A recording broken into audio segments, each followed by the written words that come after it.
So, good afternoon, Oliver. Thanks for joining us today. Your time is much appreciated. So, can you just give a really brief overview of Barratts? Bearing in mind we have a global audience, so if you could tell us what Barratts do, that would be really useful. Yeah, no problem at all. So hi everyone. So Barratt's, we are the biggest house builder, private house builder in the United Kingdom. We deliver around 17,500 units, so homes, and that varies everything from small single unit sort of apartments through to houses, 4 to 5 bedroom houses, and we build in Scotland, England, and Wales. Um, and we most of what we do is what we would see as sites with 3, 4, 5 bed houses in suburban areas. That would be our sort of classic work, but we do some high rise in London, and we do other types of buildings, so we've got quite a broad remit. Okay.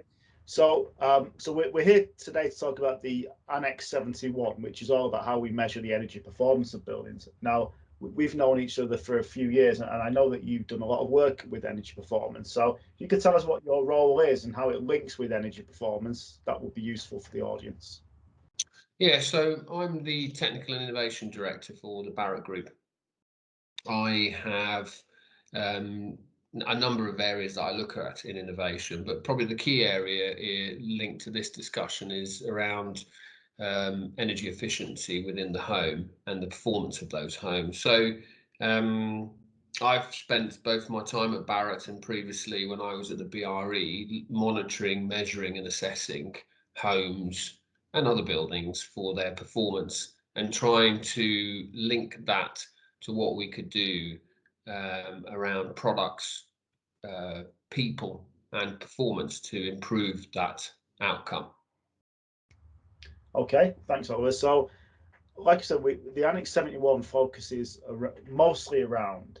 There are other outlets as well, but mostly around the heat transfer coefficient of homes and dwellings. Um, so I guess you're aware of the HTC. So what's your experience around heat transfer coefficients and coheating and things like that in your history of this area?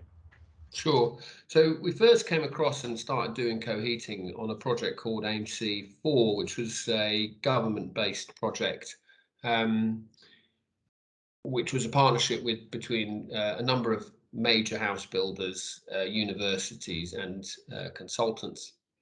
And that project was very much about how you deliver um, a highly efficient, energy efficient home with efficient use of products. So driving carbon saving, but financially making it viable and deliverable. And one of the ways of testing whether you had the right impact was we applied a number of coheating tests on the homes. Our initial experience with coheating was that due to the fact that it was being done on a live site and you had different directions from the environment, right, things like wind and sunlight and things like that, that it was very difficult to get sort of consistent value back that could be used. And we did assess, I think it was about 4 or 5 houses at the time. We also found that in the coheating test that we did, the houses did get quite a lot of mold post the coheating test because there was a lot of heat put in and then taken out. So there was quite some really good learning, which we at that point shared with government and a number of universities on moving forward. Um, so the principle of the coheating test we were quite excited about because we felt that it would give us a lead into what performance our homes were giving, and it would be a very proactive, informed approach. But I think probably the process and the variables within it meant that we quickly said, look, this isn't something we could roll. This is much more of a science-based sort of, if you like, research-based tool, we felt, than it was something that we could roll out into our sector on 17,000 homes. It was much more, a sort of unique tool for deep dive. Mm. So in terms of this kind of links what you said then. Uh, in terms of the performance gap, which we see as a kind of readily accepted issue in the building industry, particularly in the UK, there's been a lot of work done around it, and you yourself have done work around it that we're aware of. Do you see that the HTC measurement process can help the performance gap, or do you see it as, is it a sharp enough tool to fix the problems with the performance gap? Could it help you in any way? So I probably need to approach my answer to the question in two ways. So first of all, if I tackle the performance gap, so in the work that we have done, we found that in principle, most of our homes don't have a performance gap. And that's new build. So I'm in the new build market, I have more control than refurb. So therefore, so where we have found a performance gap in the reviews that we've done across, not just for Barratt, I should say for the housing sector, the difficulty has been in many instances is in pinpointing where the issue has occurred. And sometimes when in AMC4, a substantial component of that performance gap was down to the way the consumer used the home. Because we were assessing it versus our engine, which is the SAP engine, against actual use. And some of them we knew because of the monitoring we were doing it had to do with people opening windows and still putting the heating on. So those are things that affected it. If I go to the second part, so firstly, the key is there, there is a performance gap, but I think it's we found that it's probably in new build not as big a performance as we had been led to believe, and that's speaking from some of the work we've done. That might be different for others, but where you do find a performance gap, it's a very useful tool because it will allow you, if done correctly, to then look at where an issue may be occurring, and either it is a consistent issue where you can design it out, or it's a specific issue to that unit where you can find it and fix it. Now, what was interesting for us is that the coheating test moved to a number of much quicker, simpler methods of testing. And there are probably 3 or 4 in the UK that are used. And I know Salford have been involved with that, as have other universities. We've actually looked at all of those systems, and definitely from a process approach, those systems are more beneficial to being rolled out. I think, it'd be fair in discussions we've had with all of them, there's still a bit of work to be done on how you would roll it out and how you would monitor. Probably the biggest current issue is how you would do diagnostics if there was an issue. And that's the bit that's missing. So it's okay to say to a developer or any building owner, you have a gap in your performance greater than what would be expected. I think the important thing to be proactive is where has that gap occurred? One, fixing it on the actual building, and then actually seeing whether you can reduce it in future buildings by doing a design or product change so it doesn't become an endemic issue. Yeah. So I think the long and short of it is that it is a useful tool, to be able to benchmark the performance of your building, particularly against the model that you're using. SAP has come in for some criticism. So SAP for our global audience is the assessment procedure that we use for modelling energy in homes in the UK, our regulatory model as well. So it's come in for some bashing, really, to say it's not super accurate. But we think the physics of it kind of stands up. Like Oliver said, it's the occupancy that can kind of make the results shift to one side or the other. So if we're saying that it is a useful tool to benchmark it with, but coheating, as we know, it's heavyweight, it's expensive, but it is seen as the gold standard, and it is very good to compare other things against. So the Annex has provided many different ways, as you'll see in the reports, of coming to an HTC estimation using onboard data. So given the systems that you're going to have now and in the future at Barratt, so you'll have smart meter data.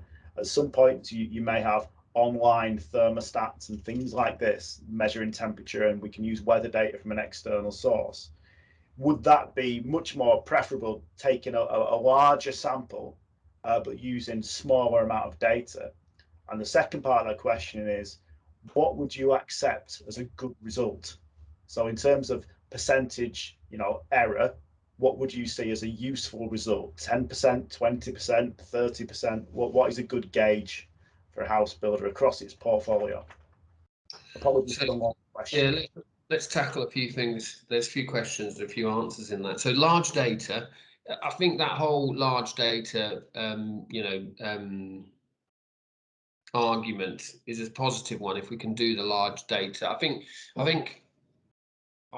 I've had a few looks at the use of large data. I think the last time we saw it in any sort of weight was EST tried to do it in the refurbishment market, collect lots of data and look at how it could be used. And I think it had some uses, but it was very difficult because large data still needs some level of nuance to it to be useful. So if we can get to that point, of course, that's useful, as long as it's not so generic that it can't help the industry. So that's probably the thing. So, and I don't think, as long as you're protecting our consumer and companies, sharing that data is on the GDPR is acceptable. Yeah. Percentage error is an interesting one. So when we did AMC 4, what was interesting is we found that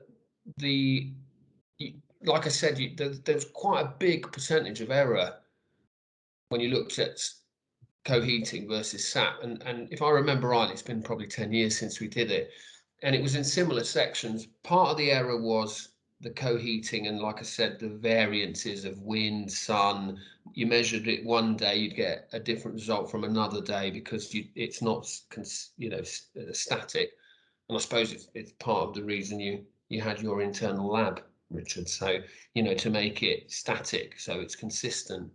So there was an error for that. Then there was, if I remember rightly, there was an error because of people, so people's use of a home, that created an error. And then there was errors, obviously, just in from what I could remember, in some of obviously there was an error in the way the building was built, so it wouldn't be a perfect building performance. So there was an error there, and then there was some error in the methodology. So I remember thinking my biggest concern was, you've asked me about the percentage of error, that the percentage of error when you put all the tolerances together is so great that it becomes not useful. So, but I think sometimes, you've got to build up to a point where you say, right, this is a pass and a fail. If I think of other projects similar to this, what I think we need to do is your HTC, especially these fast methodologies, should be a way of testing building performance, but a way of testing and informing the sector, not testing it to pass and fail, because we still need to develop it before we can say it pass and fail. And the reason I say that is if you use the free systems we did on the same house, you get different results. And those three systems, I think 2 use a similar methodology, and of the 4 systems, 2 use a similar methodology. The other 2 use a different but similar methodology. So the answers are very different. And what I could see, my biggest concern in this situation is that the industry would look for the system that gave them the answer they wanted, and that's wrong. Yeah, so we rounded off our kind of subtask report with the comments that we've made significant headway. We really think there is a route through to using this, maybe not instead of things like EPCs or energy certificates, but as well as, and maybe there's room to insert a real life performance figure on the EPC to reassure that your customers are getting the house that they purchased.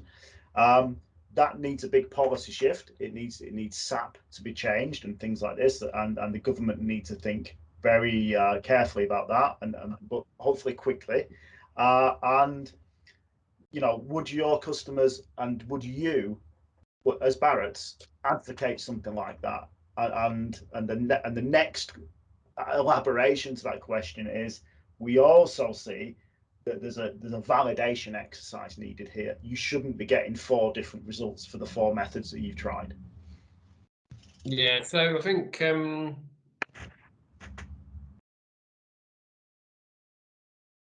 I suppose that's where I was getting at, if I'm honest with you, Richard. Maybe we'll, the slight variance in my approach. I think yes, in the future, linking it to an EPC would be the right thing to do. But I think it's there are lots of changes. You've got to have a lot more confidence in the testing methodologies before you can do that. That's why I think you could apply it more as you should be doing this and looking at the results and therefore informing you as you work your way towards including it in EPCs. For me, it's like a miles per gallon a car.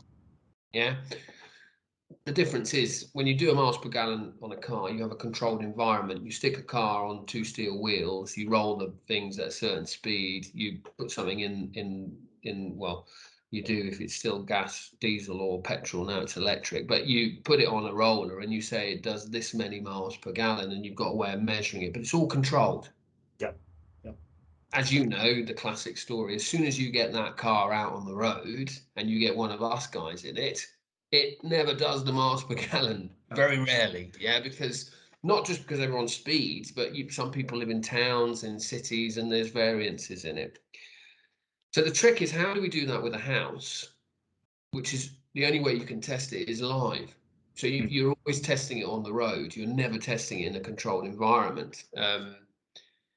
And that's why I think the small steps are, don't make it a pass or fail because you can't control it sufficiently. Make it I think we've got enough tolerance and capability to say, look, this is within a range where the home is in principle performing as it should. It could be X% out, and I don't know what that figure is, but it's still, and you have to relate percent to what the customer is losing. Because if you said, what's the tolerance? And someone turns around and said, oh, I'd accept plus or minus 50%. You think, blimey, that's huge. And then someone says to you, so plus or minus 50%, because I always say this, what's that on the bill? And they say, well, it's £20. Yeah. You're like, oh, right. Okay, that's not so bad. So I think you need to, and I'm not saying 50% is £20. I'm sure it isn't. But what I'm saying is you need to relate it actually to what's the cost implication and therefore what should be an acceptable tolerance, not just on cost, but also on building physics and other aspects. So there's quite a lot. So I would say there's you want to industrialize it and put it out in the marketplace. There's probably quite a bit of work to be done. And that's why I say, let's not start with a black and white, you pass, you fail, because I think it will fall down and then people get into the wrong frame of mind on such a good system. If we do it more as a tool to inform performance and actual performance versus design in the starter for 10, and you get developers and universities and consultants doing it, you'd be amazed. In 12 months' time, we'd have collected so much learning, you'd be able to sit down in a working group and say, right, this is what it should look like for it to be a pass-fail. Yeah. So to interpret your answer, Oliver, this is worthwhile, and you think we should carry on and try and do some kind of validation and process to keep these methods so good that you can use them, in essence. Well, I mean, look, in England, Scotland, and Wales, in the United Kingdom, and I know in other European countries and all over the world, the environment and the zero carbon and the carbon agenda is, especially around houses, is high. What that means is we are changing. That we've got a 2025 future home standard. The Scottish have got their Section 6 standard, and the Welsh have got their Part L. So those standards are bringing unprecedented changes. Unprecedented with technology and what we're going to do with our fabric and the way our people use them. Unprecedented. We've never had such a step. That step means we're going to throw a lot of technology and combinations together that, the more technology you throw, the more things go wrong. In principle, if you throw more at something, there's more chances something will go wrong, So having something like this as a tool that helps you through that journey and helps you not get things wrong, it can only be a positive. But I just think, like you said, yes, so carry on, but it isn't yet the silver bullet. It's not where it needs to be rolled out yet. Yeah. Okay. And that, Oliver, is an excellent point to end on. So thank you very much for your time, and much appreciated. Thanks. No problem. Thanks very much.